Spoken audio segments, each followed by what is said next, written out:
Herzlich willkommen zu einem neuen Video. Heute zeige ich euch ein schnelles und einfaches Rezept für super leckere Brötchen, überbacken mit Spitzkohl und Speck. Dafür als erstes einen kleinen Spitzkohl hernehmen. Ich habe hier einen Spitzkohl mit etwa 650 bis 700 Gramm gehabt. Zunächst putzen, die welken Blätter entfernen, dann vierteln, den Strunk herausschneiden und anschließend hacken. Wenn das erledigt ist, eine große Pfanne mit einem guten Schuss Öl erhitzen, den gehackten Spitzkohl hineingeben und unter gelegentlichem Wenden für 6 bis 7 Minuten bei mittlerer Hitze anbraten. Der Spitzkohl sollte etwas zusammenfallen, aber immer noch knackig bleiben. Auch ruhig schon mal mit einer guten Prise Salz und Pfeffer würzen. Und wenn das erledigt ist, aus der Pfanne heben, in eine Rührschüssel geben, kurz etwas ausdampfen lassen. Und jetzt kommen auch schon die restlichen Zutaten dazu. Je einen Teelöffel süßes Paprikapulver, Knoblauchpulver und Zwiebelpulver.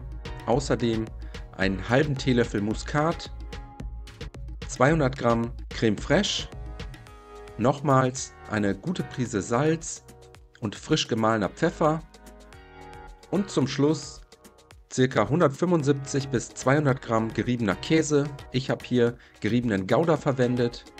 Anschließend einmal alles gut umrühren, damit sich alle Zutaten gleichmäßig verteilen können. Und jetzt können wir die Brötchen mit der Spitzkohlmasse belegen. Die Masse sollte für ca. 5 bis 6 Aufbackbrötchen ausreichen.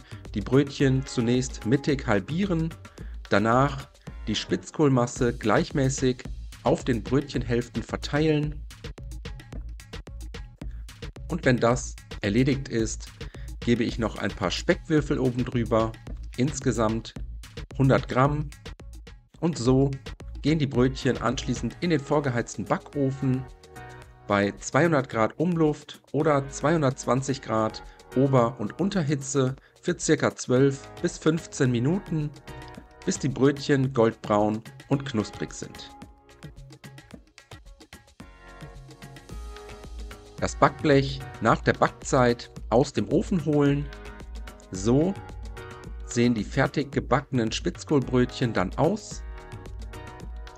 Zum Schluss für die Garnitur noch etwas gehackten Schnittlauch drüber streuen und danach können wir servieren. Ich wünsche euch schon mal einen guten Appetit.